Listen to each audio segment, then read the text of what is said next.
So he went on a long journey to find one. But every princess he met did not seem like a real princess.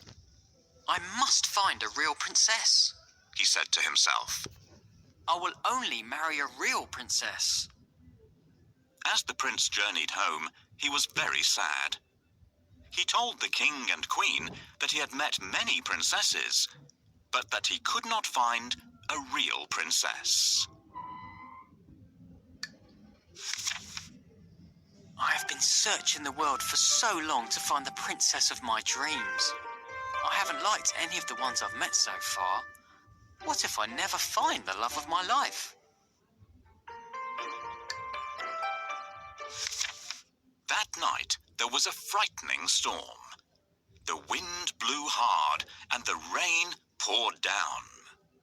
The lightning flashed and the thunder roared, but the prince heard nothing. He was fast asleep in his bed. Then, suddenly, above the sound of the raging storm, there was a loud knock at the palace door. Knock, knock, knock. "Who could that be at this time of night?" said the king. "And in such terrible weather," added the queen. The king put on his slippers and went to open the door. He peeped out to see who it could be. The weather was terrible. There was a flash of lightning, and standing there on the doorstep, the king saw a poor, bedraggled girl. Her hair and clothes were dripping wet, and she was shivering from the cold. "Who are you?" the king asked. "I am a real princess," answered the girl. One stormy night, a cold and frightened princess appeared at the palace door. "Who is this beautiful girl who has arrived at our palace? Why has she walked there in such bad weather? She should try ringing the bell so that the servants will open the door. "Please let me in." She needs to ring the melody on bells."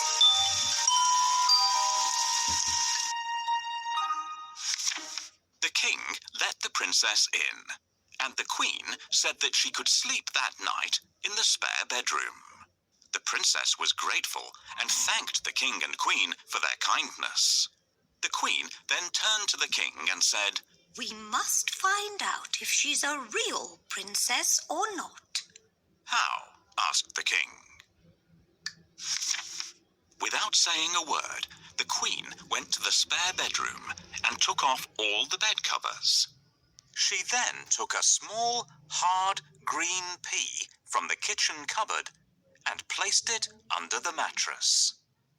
On top of this, she piled not one, not two, but 20 more mattresses and 20 quilts. The princess climbed up the side of the very high bed and lay down to sleep for the night. The girl with wet hair and a dirty dress didn't look anything like a princess, but she was invited to stay in the best guest room of all. "The princess can sleep here tonight, but I'm going to put a pea under the mattresses. If she notices it, we'll know that she is a real princess. Now, where did I put that pea? Will you help me look for it? Try under the chair." When morning came, they asked her if she had slept well, "I did not have a wink of sleep all night," said the tired princess. "There was something hard in the bed, and this morning I am bruised black and blue." The queen smiled and looked at the king. "You see, only a real princess could be so sensitive." The king smiled and called for the prince. At last, the prince had found his real princess. They were soon married and lived happily ever after.